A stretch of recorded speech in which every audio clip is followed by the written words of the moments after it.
facultativo, mas o PT, por exemplo, de forma muito simples, as esquerdas defendem o voto obrigatório. Não tem voto obrigatório no Brasil hoje. Né?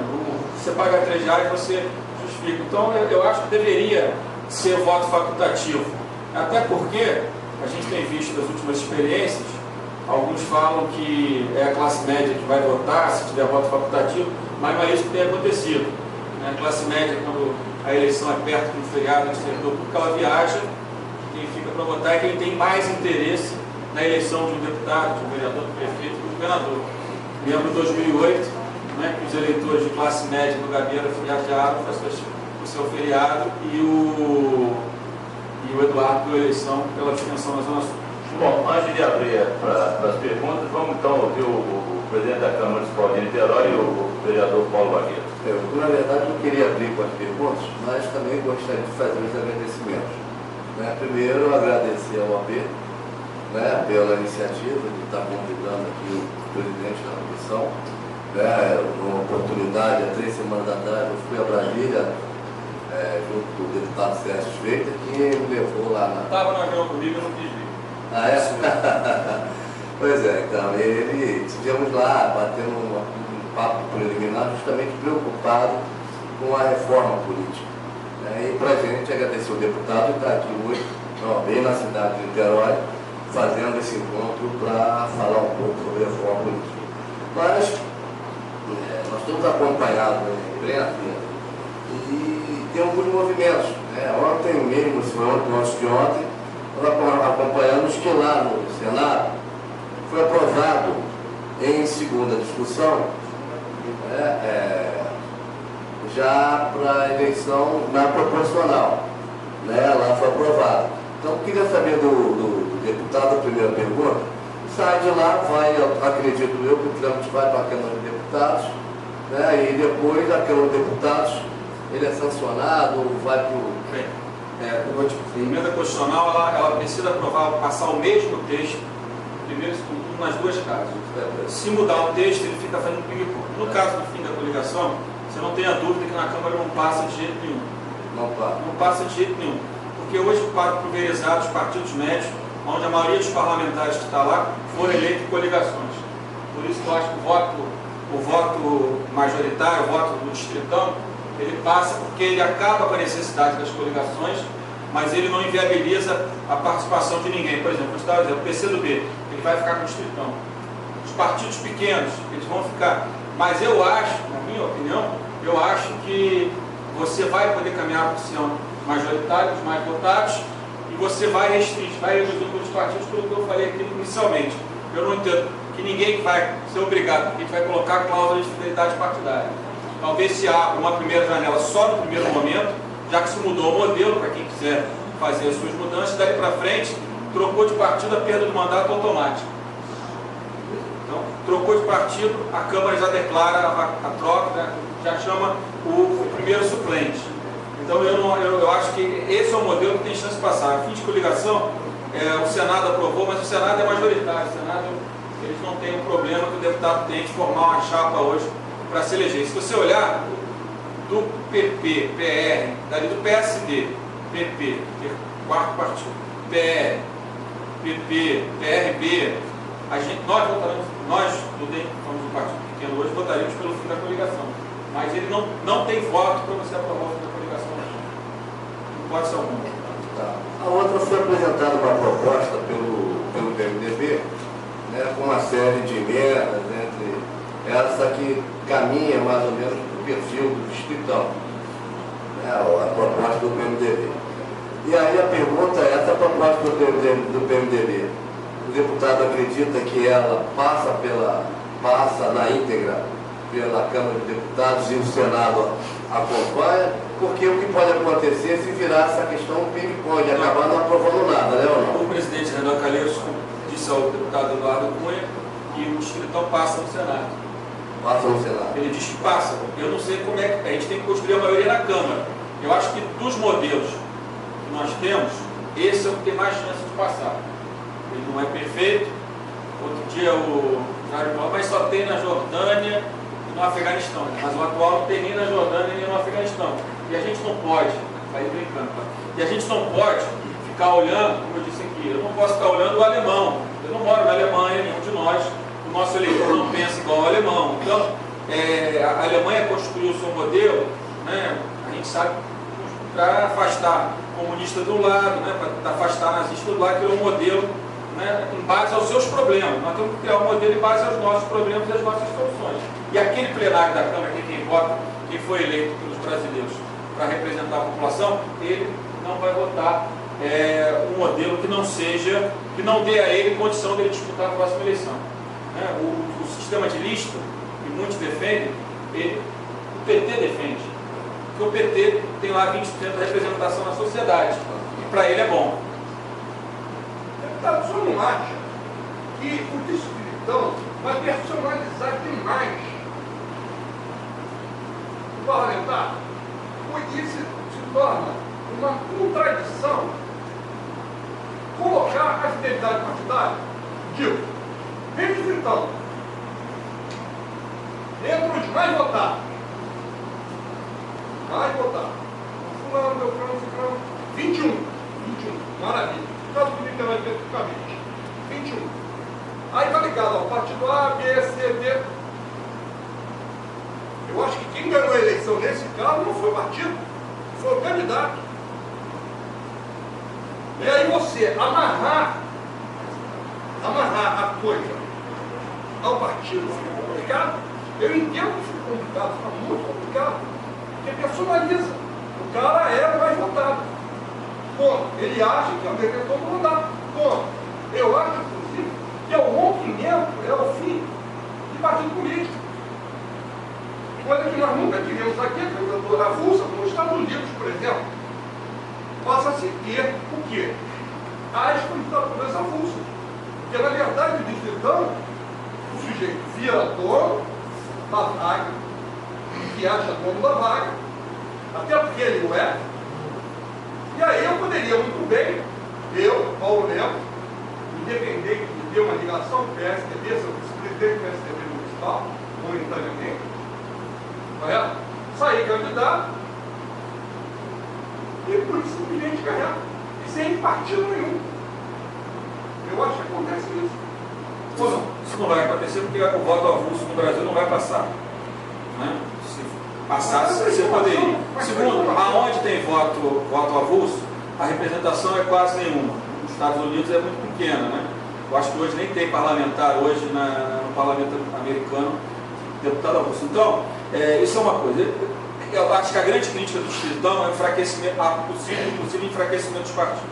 Se você não vai criar um voto avulso, e se você vai reafirmar o que o Supremo já confirmou por interpretação, que o mandato é do partido, você apenas vai colocar na Constituição o que o Supremo já decidiu, por um questionamento do democrático, quando eu era presidente, que o mandato é do partido, mesmo no caso daqueles que conseguem o seu coeficiente eleitoral. E depois, por que eu acho que a sua tese não está correta?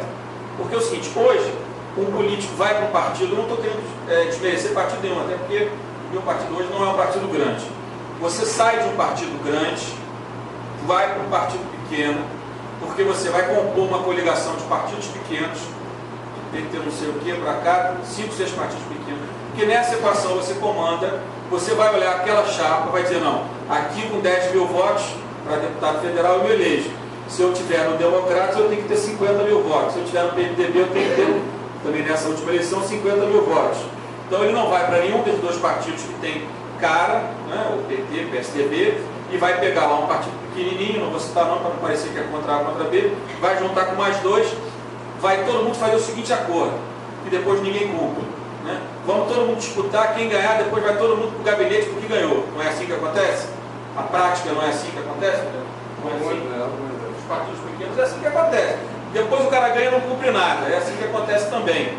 Né? Aí depois ele sai desse partido e vai para o novo que ele montou, o outro grupo.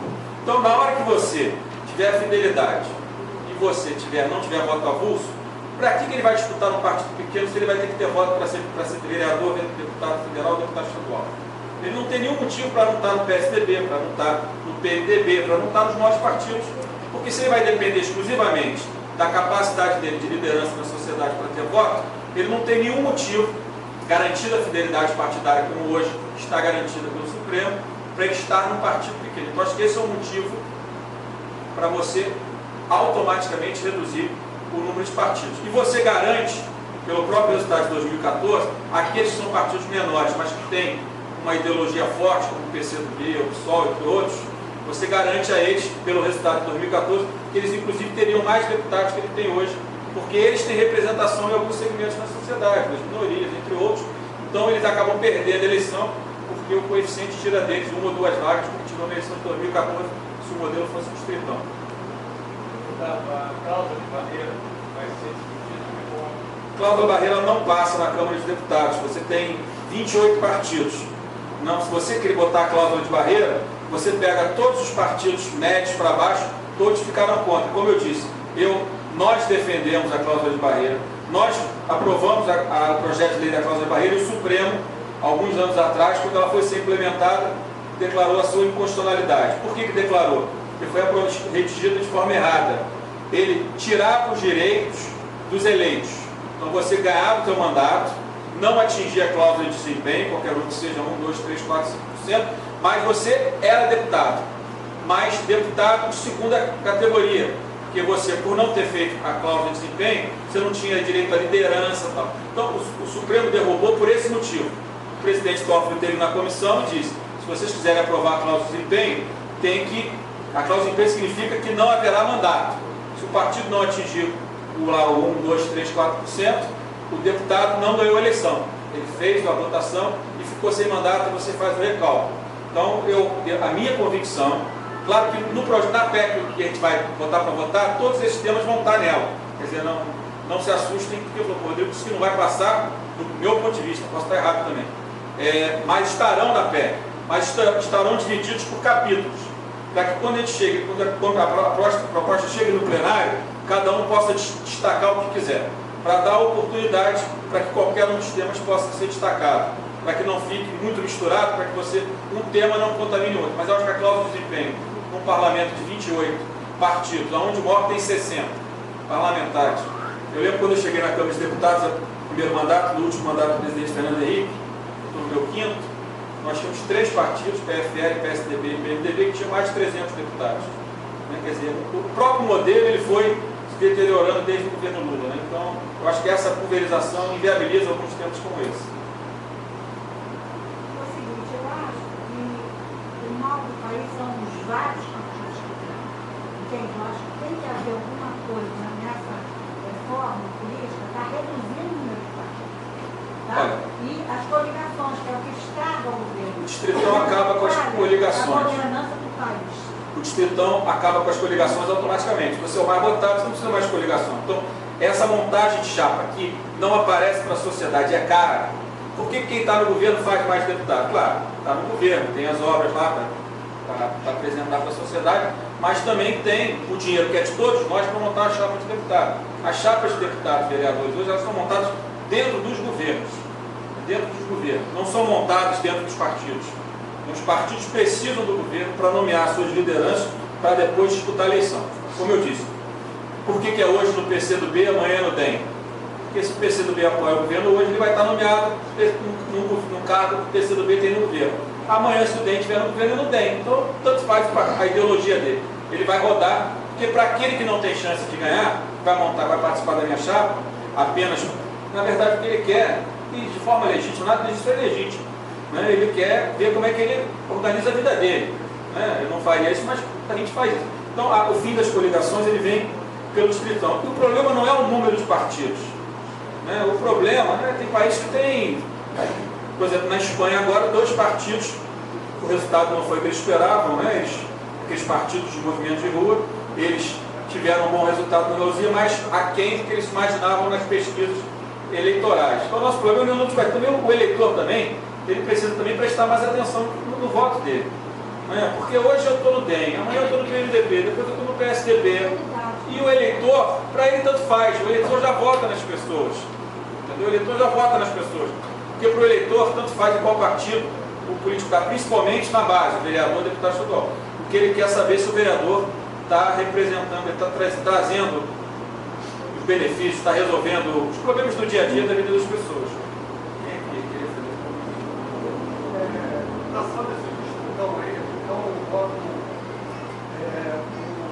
alguns vereadores, como se é no caso de Niterói. O primeiro suplente, 22, né, o 22º, o primeiro suplente é do DEM. Sai hipoteticamente um vereador que ocupa uma secretaria ou algo assim do PMDB. Esse do DEM já sofre no lugar do PMDB ou não? Se são os mais votados, são os mais votados. Agora, eu acho, e vou defender que acabe essa mistura entre poder executivo e legislativo. O deputado é eleito para ser deputado. Se ele quer ser secretário, ele renuncia ao mandato de deputado. Na França é assim. Na França é assim. Essa mistura é a base de muitos problemas que nós temos. Então, nós vamos defender, que na PEC eu vou defender, a gente não é fácil passar. Que nós consigamos colocar essa separação clara. Quer dizer, eu não quero ser ministro, não tem problema. Se o Aécio fosse presidente e me chamasse para ser ministro, eu não pudesse ser ministro ou deputado, eu, no governo do Aécio, eu renunciaria ao meu mandato de deputado para compor o governo dele, mas eu tenho que renunciar ao meu mandato de deputado. Aí eu acho que essa questão do distritão fica mais clara nessa distribuição do suplente. Você desculpe dentro do que você falou, você sairia se o suplente fosse do seu partido na base, se você botar mais um no Congresso da oposição? Eu estou preocupado assim, se eu tenho um projeto de poder e eu acredito nele, eu prefiro fazer parte dele. Se eu quiser fazer parte dele, eu faço. Estou falando do Aécio, porque o Aécio eu tenho amizade pessoal com ele, confio nele. Claro que se fosse talvez outro, se fosse o Serra, não. Eu respeito, admiro, sempre votei nele, mas eu não tenho pelo Serra o mesmo grau de empatia que eu tenho com o Aécio. No Aécio eu chegaria ao ponto de renunciar ao mandato de deputado. Mas na França é assim, na França você vai ser ministro, você renuncia à eleição, em qualquer país. Mas o problema não é você que vai assumir, é quem vai entrar no problema. Não tem problema. Mas eu acho até melhor para inviabilizar ele de ser ministro. Então, se ele for eleito para ser deputado, então que ele seja deputado, que ele seja vereador. Deputado, inclusive. Agora, as pessoas falam, mas a fidelidade partidária, eu não posso trocar de partido. De partido você pode trocar. Você não pode ficar com o seu mandato, são coisas diferentes. Porque o mandato não é seu. Só uma parte, Paulo, inclusive a gente quer renovar a presença do Aécio aqui, através do Bruno, que já que foi citado pelo deputado, eu acho que a presença do Aécio também seria bastante interessante. Uma colaboração do deputado, para ele vir aqui. Eu não vou fazer isso, não, eu sou do dele. Eu sou eleitor dele. Aí depois eu me comprometo com isso, você prometeu, você disse que ia trazer o Aécio aqui. A agenda dele é muito mais complexa que a minha. Mas acho que vocês deviam. Niterói é importante para essa. Já foi o Aécio da base eleitoral importante dele. Cidadão Niteróiense. O senhor está vivenciando isso dia a dia. Vamos ser mais claro. O que o senhor acha que passa? Eu acho que passa restrição no financiamento privado. Eu acho que passa. Eu já falei aqui que eu acho que passa. Eu acho que você consegue restringir o financiamento privado de empresas, não consegue acabar. Eu acho que você consegue criar um limite para gasto de campanha, uma campanha presidencial. Não estou falando. A Dilma gastou isso porque era candidata à reeleição. Se o Aécio fosse candidato à reeleição, ele gastaria parecido. Não estou aqui querendo criticar a Dilma. Mas não pode custar 350 milhões de reais, nem uma televisão pode custar 70 milhões de reais. Então você tem que criar um teto. Eu acho que é possível você criar um teto, porque se a gente vai restringir o financiamento, você tem que restringir quanto vai custar uma campanha, senão as pessoas de bem vão sair da política e vão ficar os que querem correr o risco de caixa 2, de pagar fornecedor direto, não aparecer na contabilidade das campanhas. A gente sabe o que acontece. Então eu acho que restrição do financiamento, distritão, eu acho que passa. Eu acho que esses dois temas, eles têm espaço para ter maioria. Eu acho que eles têm espaço. Agora, financiamento público, não tem espaço para passar, porque a sociedade rejeita, porque é fácil você desmontar o financiamento público. É só dizer, tudo bem, vamos tirar 2 bilhões daqui da saúde, vamos botar 2 bilhões de política. Então, a gente sabe que não é isso, mas é fácil desmontar o argumento. E depois, como é que distribui esse dinheiro? Como é que distribui esse dinheiro? Né? O financiamento público, ele precisaria da lista fechada, para você ter uma coisa orgânica, organizada, para você não ficar com o risco de individualmente as pessoas estarem mexendo com o dinheiro público. Né? Mas a lista fechada, a sociedade rejeita brutalmente. O brasileiro quer votar nas pessoas. Isso é claro nas pesquisas. O que tem mais rejeição é votar em partido político. Então não adianta de sonhar. Então eu acho que o distritão, eu estou dizendo que vai passar. Eu estou dizendo que se o presidente Michel Temer nos ajudar, e nós, só eu estou terminando o estudo dele, eu respondo ao senhor. Se nós conseguirmos organizar esses partidos, que vem tirando o PT, que vem do PMDB, trazer o PSDB para a nossa tese. O PSDB é a favor do distritão misto. Né? Alguns estão defendendo o distritão misto, os mais votados, para ver se a gente consegue. Eu acho que mesmo assim não passa cada lista. a lista não tem apoio para passar. Então eu acho que dá para construir maioria no distritão, dá para construir maioria. Por exemplo, o presidente da OAB Nacional esteve comigo essa semana, e eu falei para ele, eu defendo que se restrinja prestador de serviço e incentivo para empresa que tem incentivo fiscal. Ele concordou, apesar de eles estarem defendendo apenas pessoa física, ele achou a ideia boa. Então acho que tem caminho para por aí. Fora daí, cláusula de desempenho, não tem condição, porque cláusula de desempenho no quadro pulverizado não passa. O PCdoB, se você vier para o distritão, ele é a favor das teses mais à esquerda, de lista fechada, mas se você vier para o distritão sem cláusula de barreira, você vai ter os 13 votos do PCdoB com a gente, como você vai ter outros partidos menores que, nesses modelos mais complexos, eles votarão contra.